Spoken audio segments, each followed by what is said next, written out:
All right, so we've been working on this. I think I may have started it too soon, guys. There it is. Okay, boy, that was almost dangerous.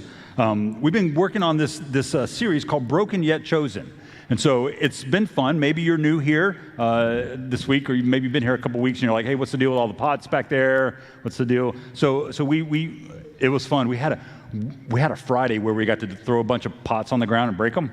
A lot of fun, I'm not going to lie. And then we had to glue them all back together. And when I say we, I mean like two people, like Jamie and Jen did it, and it wasn't me. So I didn't do all the hard work. But it's to represent just the brokenness in our life and how we're broken, and it's God that pieces us back together. So the guys made this really cool video just kind of showing the whole process, and I thought I'd share that with you. If you've seen it, here it is again.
So it's cool. I don't know if you noticed in that, when the pot fell to the ground, it still had the writing on the bottom. Did you see that?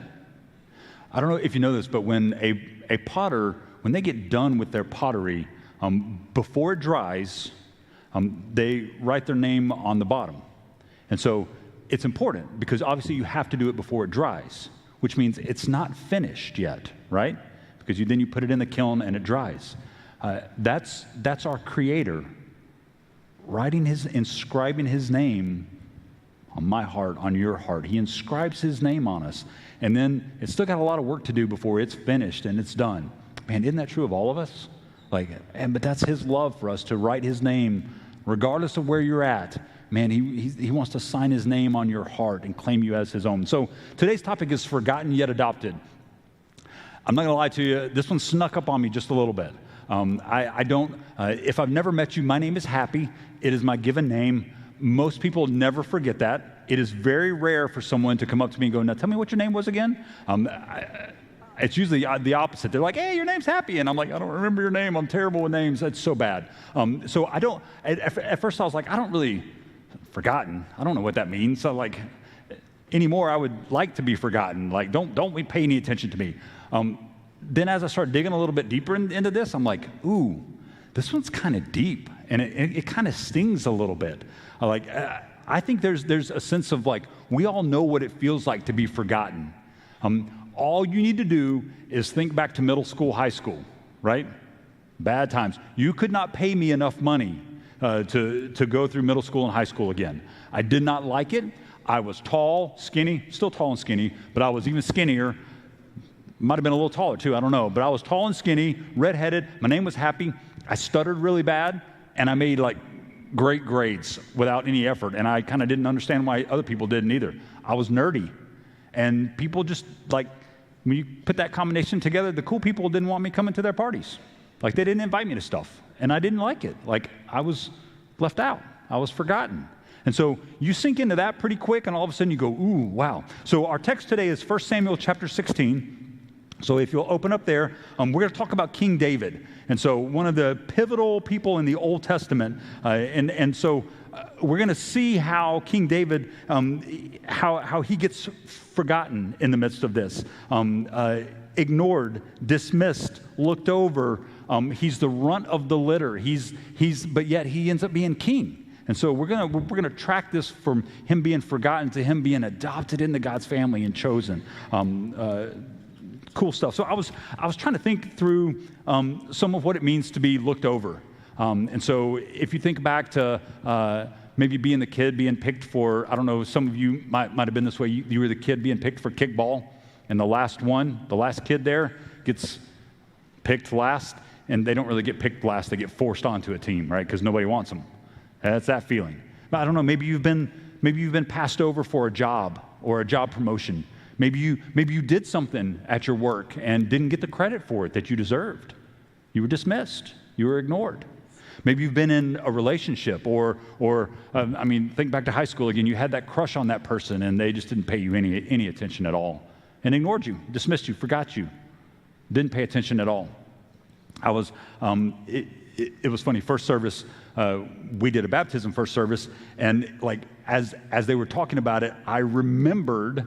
I'm like, oh, when we did baptism, I don't know, like 3 weeks ago. I can't remember when it was. We did it like 3 weeks ago, and I baptized, and I left my wet clothes. I forgot my wet clothes in the bathroom in there, and I'm like, so I'm sitting on the front row, and I'm like, oh, I forgot my clothes.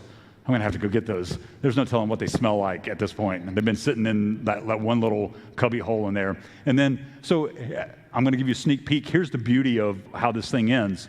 Like, we have such a phenomenal staff here. Look, they washed them for me, dried them, folded them. I don't even think they knew they were mine. And I'm like, oh my goodness. I go in there. Actually, I came back out and they were waiting for me right here. And I'm like, oh my goodness, I feel terrible.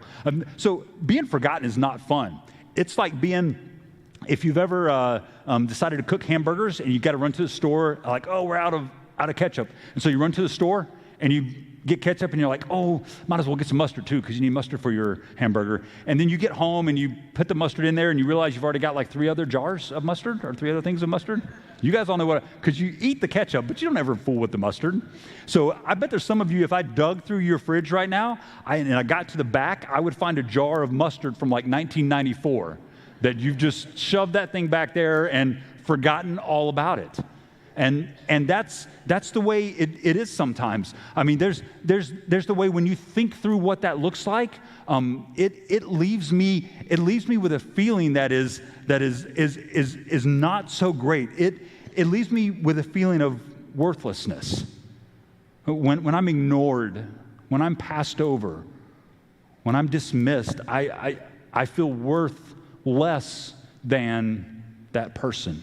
I feel worth less than that other person that got the job. I feel worth less than the rest of the people on the team that didn't pick me. I feel worthless. It just doesn't measure up. I don't measure up. And so now I assign that to myself, and all of a sudden I place my value on my abilities. And look, we can get in trouble with that really quick, right? Because I used to be able to dunk a basketball, can't do it anymore. I'd love to be able to play that organ like Jeff does, right? That's so cool how he does that. I can't do it. You don't want me leading in worship because you'll all leave. I got a terrible singing voice. I can't do it. And so if I stick my value and my worth on my abilities, then I'm in trouble. But we do that here in America. Like, all you need to do is pay attention to professional sports to know if you can run faster, jump higher, do those things, you're worth millions and millions versus the other person. And so we assign value to those things. And so we're going to see that here in 1 Samuel chapter 16. Let me give you a little bit of context here because the people of Israel back in previous chapters, they become a nation and they want a king really bad. And so they're like, please, God, we want a king, we want a king. And so God goes, okay, fine. I'll let you, I think it's a bad idea, but I'll let you have a king. You don't need one, but okay, great. Go for it. And so they do what we would do. They pick the guy that's the tallest, most handsome, long, wavy hair. I don't know if he had long, wavy hair, but you know what I'm talking about. He had the beautiful beard and the big muscles, and they're like, that's the guy we want. He's going to be our king.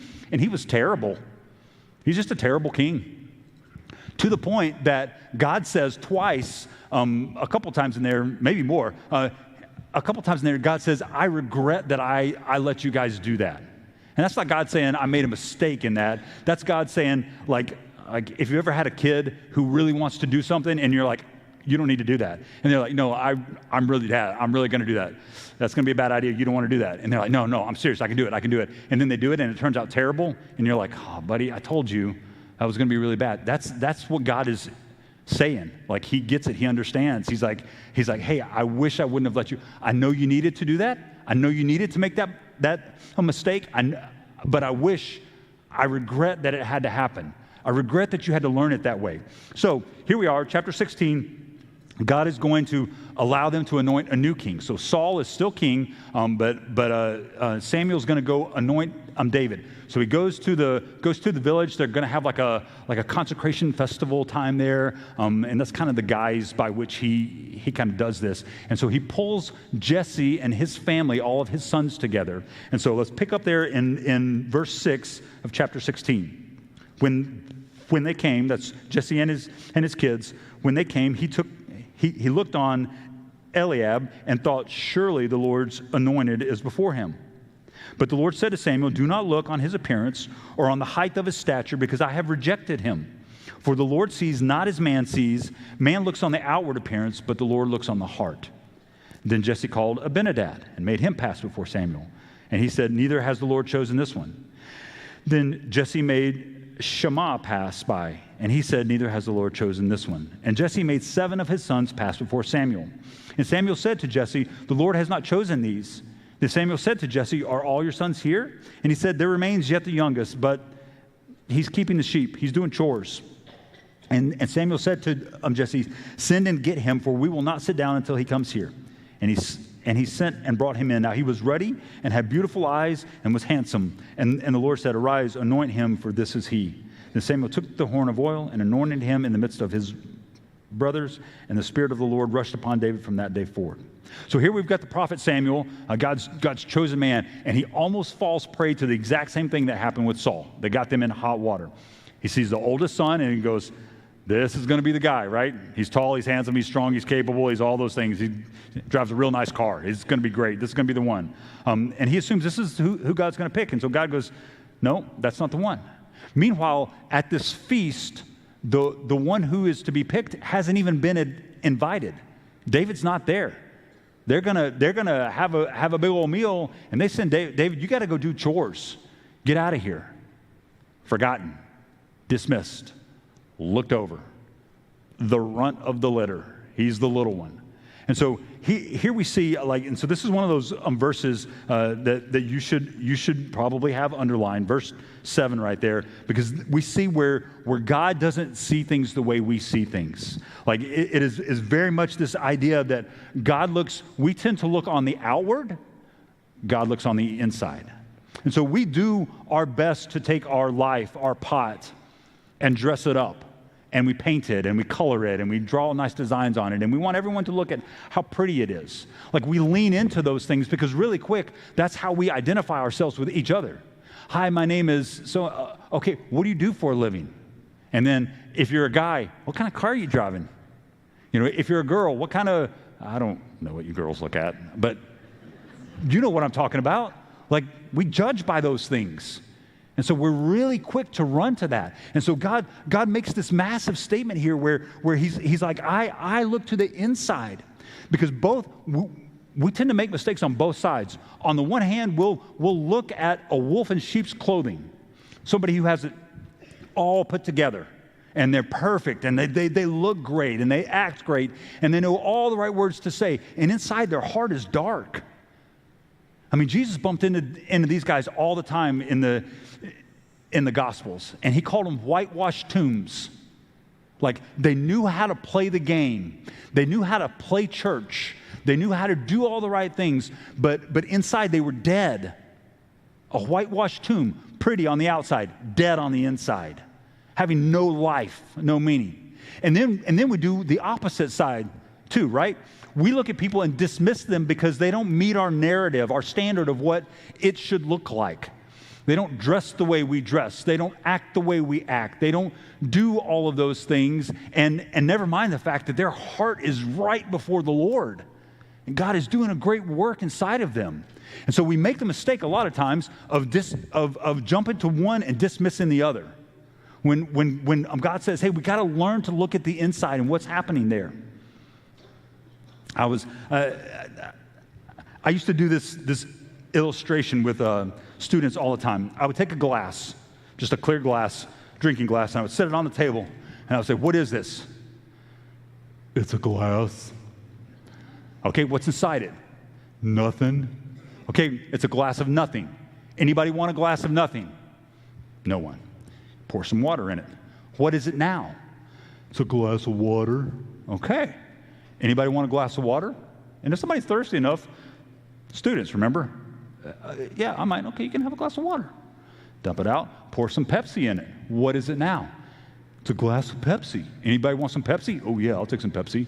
Dump it out. Put some Mountain Dew in it. Anybody wants, well, what is it now? A glass of Mountain Dew? Anybody want it? Everybody wants a glass of Mountain Dew. No, I'm going to drink it. Too bad. So it's mine. What is it identified by? What's inside? Who wants a glass of nothing? I don't need it. Who wants a glass of water to quench your thirst? It's identified by what's inside it. That's where we start looking to what this thing is. It's our identity, and it's so important that we look to that. If I believe myself to belong to God, right? If I'm a follower of Christ, then I'm not concerned what other people think about me. I'm not looking to the outward, and I don't care if they look to the outward. Doesn't bother me. If I feel that I've been forgotten, if I feel that I've been overlooked, if I feel that I've been dismissed in a way, but I trust God, then we're going to get there. I trust that He's got a plan for me. I may not see it. See, we get to see guys like Joseph and Job and King David here, and we get to read the whole story. Because in just a couple chapters, it's going to happen to David again. He's going to, all of his brothers are going to go off to war. Now, as the soon-to-be king, even though not everybody knows that, but as the soon-to-be king, he's probably thinking, well, I should probably be there. If I'm going to be running this stuff, I should be there. Nope, stay at home. Send the brothers off. They're having a standoff with the Philistines. You guys know this.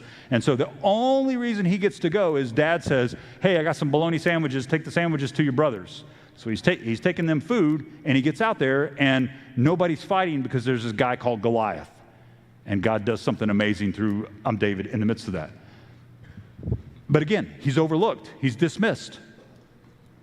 We get to see that play out. You and I don't get to see that. There's times I wish we could see that play out in our life. Like if you find yourself in a spot where you're being dismissed, you're being overlooked, you've been forgotten, man, wouldn't it be nice to flip forward 3 or 4 chapters in your life to see like, oh, that's what God's doing. I see what he's working on. We don't get to do that. That's why when we land in the midst of our identity is so key here in the midst of this. Like me understanding who God is. And I got to trust that He has something else for me. If I trust God, then I also know that He hasn't forgotten me. Now think about that for a second. Have you ever been going through something in your life and felt like God wasn't there? Like He's not listening? Like He's forgotten you? If you've ever felt that way, then you're in good company. King David, again. Psalms chapter 10. Why, O Lord, do you stand far away? Why do you hide yourself in times of trouble? Psalms chapter 13. How long, O Lord, will you forget me forever? How long will you hide your face from me? How long must I take counsel in my soul and have sorrow in my heart all day? How long shall my enemy be exalted over me? Psalms chapter 6. I love this one. O Lord, rebuke me not in your anger, nor discipline me in your wrath. Be gracious to me, O Lord, for I am languishing.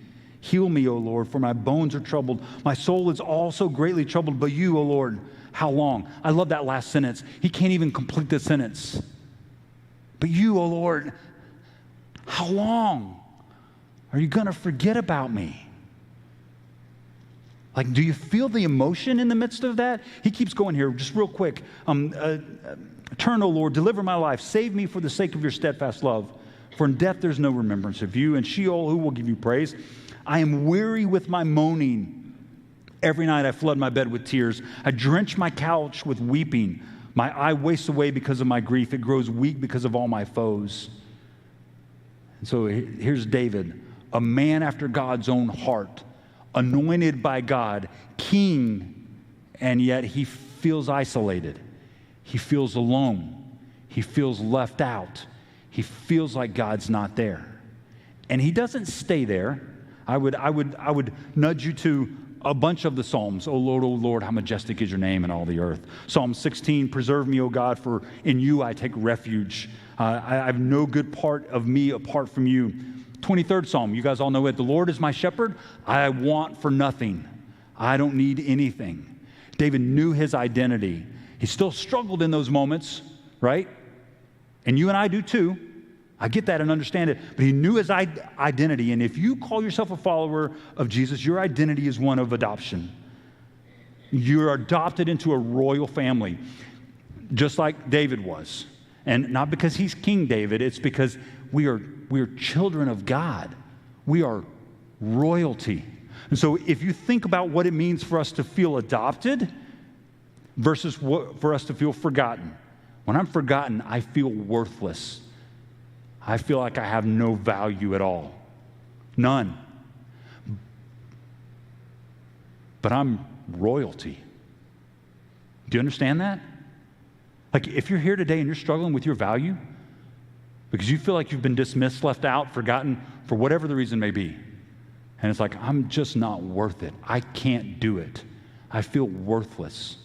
Let me remind you, your heavenly Father is a king. And you are his child. You are royalty. You are a prince. You're a princess. Your value is Jesus. Because he gave his life for you. Because he loves you. You can't put a price tag on that. That's worth eternity. We're valuable because we've been adopted into the family of God. Look at what Paul says here in Romans chapter 8. This is probably another one of those that you underline. I wouldn't underline because I think this is phenomenal here. So then, brothers, bad translation there. It's not brothers, but translators don't appreciate proper language. It's better translated y'all. All right? So then, y'all, all of us, brothers, sisters. So then, y'all, we are debtors, not to the flesh, to live according to the flesh. For if you live according to the flesh, you will die. But if by the Spirit, then you put to death the deeds of the body, you will live. For all who are led by the Spirit of God are sons and daughters of God. For you did not receive the spirit of slavery to fall back into fear, but you have received the spirit of adoption. Here it is. You have received the spirit of adoption as sons and daughters, by whom we cry, Abba, Father. That's that personal, intimate Papa, Daddy. That's the 3-year-old running in, Daddy, Daddy, I got to tell you a story, and just rambles on about something that is complete, utter nonsense, and the dad can't wait to hear it. That's that intimacy that we can have with our Creator. Like you can approach... let that sit in your head for a second. You can approach the Creator of the universe in such an intimate way that you call him Papa. Hey, Dad, I'm languishing. I'm flooding my bed with tears. Are you listening? Yeah, child, I'm listening. I know, I get it, I understand. Hey, Dad, I'm so excited. I can't wait. Guess what's happening? I know, child. I'm a part of it, and I love it for you. I'm so excited for you. We get to approach him in that way. I mean, it's a beautiful thing. The Spirit himself bears witness with our spirit that we are children of God. And if children, here it is, then heirs. Heirs of God and fellow heirs with Christ, provided we suffer with him in order that we may also be glorified with him. Like there's a cost to it. What does it mean to suffer with Jesus? Man, you give yourself to him. You allow him to take you. You allow, Lord, you're mine. I'm yours. And he goes, yeah, you're mine.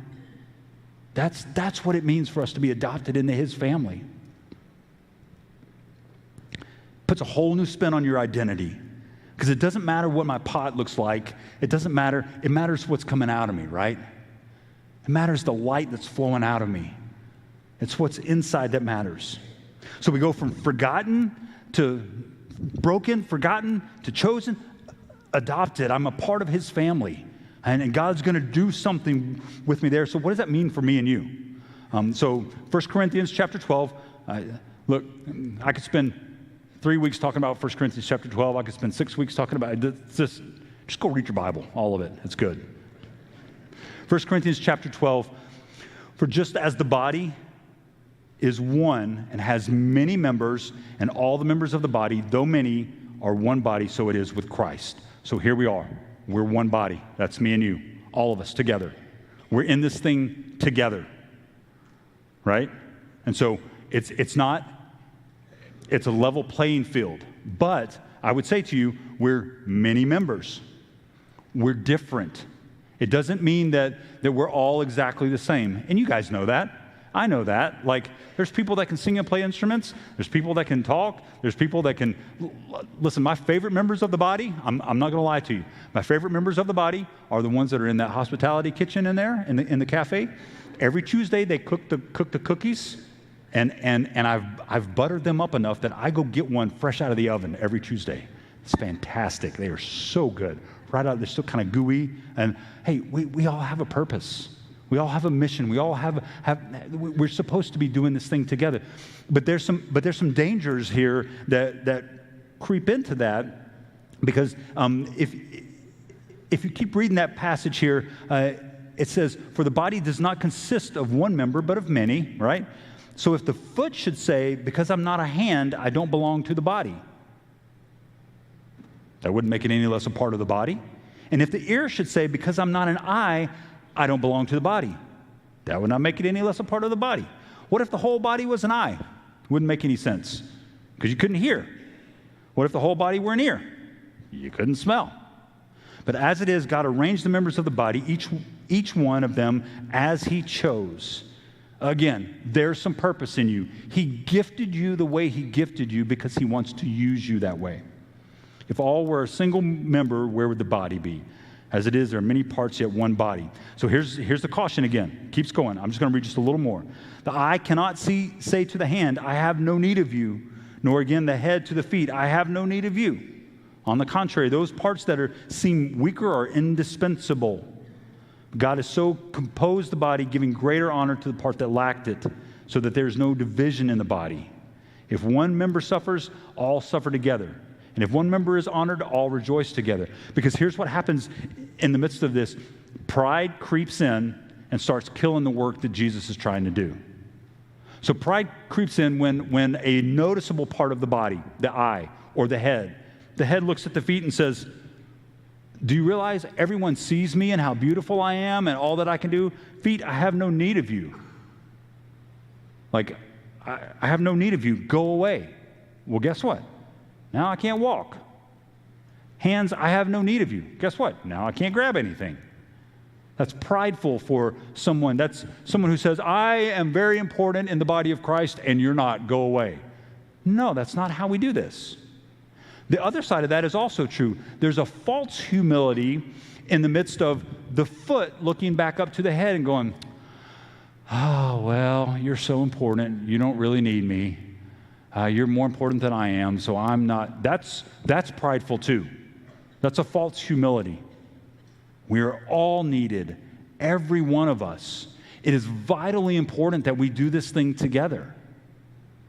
I would encourage you. I wrote a statement down that I've been chewing on and thinking about here, and it says this. It says, we are not just made in the presence of God, right? So in the presence of God, you got to have time spent in the presence of God.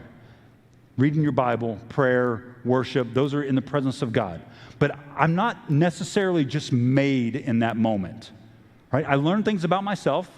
I learn things about God.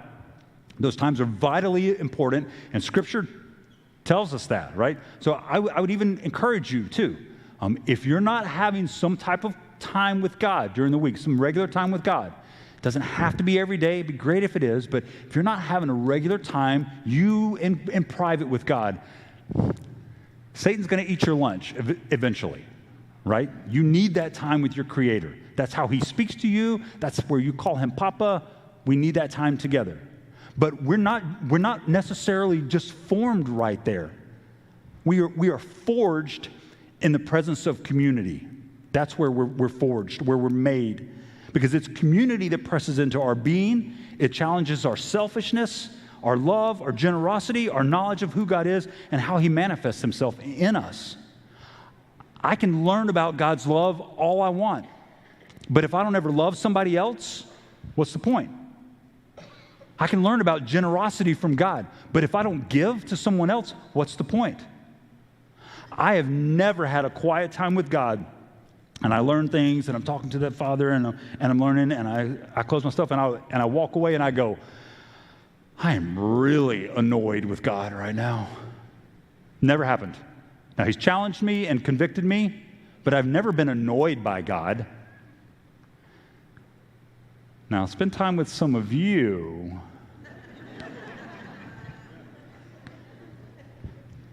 And I guarantee you, if you spend time with me, I'm going to annoy you. All you need to do is talk to my wife or my kids, and they'll be like, yeah, he's obnoxious. That's how we work that out. That's the iron sharpening iron. That's the how do you love your enemy if you're never in their presence? It's easy to love my enemy from a distance. It's easy to love, to be kind from the confines of my own home when I don't have to go deal with anybody. That's easy. Community, being together, that's where we're forged. That's where we are sharpened and challenged. You know, first service we did a baptism, and when we're in the tub, I always say some stuff, and one of the things that I say is like, hey, take a look at all these people out here. And they're like, yeah, that's a lot of people. And I'm like, yeah, most of them, hopefully all of them, but most of them are your brothers and sisters now. And we're to hold one another accountable. And you are making a decision. You're saying, I am identifying with Jesus. I'm buried with Christ in baptism, and I'm raised to walk in new life. I'm new today. And what you're saying is, I want you guys to hold me accountable to that. And I want you to encourage me. And I want you to support me. It's hard to encourage. It's hard for us to encourage one another if we don't know what's going on in our lives. Like, you can't do that. I can't encourage you like, hey, you're really good at that if I don't ever see you in action with it. It's hard for me to support you if I don't know where you're hurting. It's hard for me to pray for you if I don't know what's going on. And listen, this is a big church. And I wish I could get into everybody's business, but I don't have that kind of energy. There's a lot of you. You know what we need to do? You guys got to look at each other, and you guys got to support each other, and you got to encourage one another, and you got to love one another. You got to get in each other's business. Like, that's what it means to be adopted into this family. I'm going to take a cheap moment here and do my announcements right here, because we have this thing called our discipleship pathway. And next week, we got a class that's starting. It's like a 3-week class. I'm just talking about what it means for you to develop your testimony. What has God done in your life? What does that look like? And then what it might look like for you to share it with other people. There's not a right formula for it. We just talk about some ways. I would encourage you to go jump in on this. Go be a part of it. Maybe you're like, yeah, I don't know, that really scares me. Hey, just come have a conversation. Maybe you're like, I already know how to do that. Great. Come tell us what you do and how it works for you. We can learn from one another. And so if you're in your 20s and 30s, next week, I'm starting a class at noon. We'll have terrible food and great conversation. Because I think as I look at the 20s and 30s, there's a bunch of you in here. I don't care if you're single, married, doesn't bother me. We're going to be in East End over there. We're just going to spend some time having some conversation together. And we're going to talk about life and its purpose. And we'll see where it goes, right? Because I think there's a bunch of you in here that you're kind of only partway connected. And so we got to be doing life together. We got to be pouring into one another. Because at the end of the day, you all have incredible value. Like, you're valuable. You're worth something. Yeah, but I can't sing like those people. Who cares? I don't need you to. I need you to do what God has gifted you to do. I need you to be who God has gifted you to be. And if you're like, well, I just don't bring anything to the table. Stop. Yes, you do. Like, God does not make mistakes, and he did not make a mistake with you. He does not overlook you at all. Listen, friend, he sent his son to die for you. There is value in that you can't even begin to imagine. If you feel forgotten, if you feel left out, if you feel broken, I would implore you. There's a God that maybe you've never done that. Maybe you've never said, Lord, I want to be a part of your family. There's a God that wants to adopt you into his family. Maybe you've been adopted into his family. Be reminded. He loves you. He's there. He's there. He hasn't forgotten you. That's why we need each other, because I need you to tell me that every once in a while too. And I'm telling you, he's there. He hasn't forgotten you. Father, thank you so much for your love for us. Thank you for not forgetting. Thank you for not walking away from us. Thank you for being so faithful and constant in our life, to the point that throughout history, you deemed it best to send your son to die for us. What an amazing gift. So, Lord, for my friends in here today, if I've got a friend in here today that doesn't know that, make that a reality in their life today. Lord, if I've got friends in here today that are struggling with being overlooked and dismissed and ignored, Lord, let your presence fill their life so they are reminded of your great worth in them and shine through them in great ways. We worship you now, Father. Amen.